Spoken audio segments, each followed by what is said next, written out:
یاد رکھیں خواتین کو سر دھونا فرض ہے۔ یہ غلط کسی نے مسئلہ نکال دیا ہے کہ جی بہنیں سر چھوڑ دیں، نیچے دھڑ سے نہا لیں، غسل ہو جائے گا۔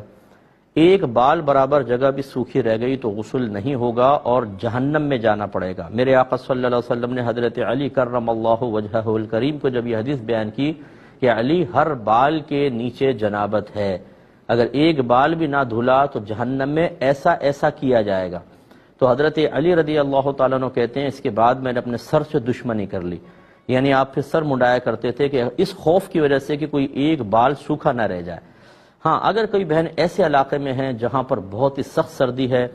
گرم پانی یوز کریں، اس کے بعد بھی فوراً ایک دم بال ٹھنڈے ہو جاتے ہیں اور شدید قسم کا نزلہ، سر کی جکڑن ہو سکتی ہے، چاہے سر کتنے ڈھک لیں تب بھی ان کے ساتھ ایسا معاملہ ہوتا ہے، وہ ہیٹر چلنے کے باوجود بھی اس کا شکار ہو جاتی ہیں۔ اگر اس قسم کی پرابلم ہے تو یہ ایک مجبوری کی صورت ہے، پھر نیچے سے نہا لیں اور اوپر سر کا اور بالوں وغیرہ کا مسح کر لیں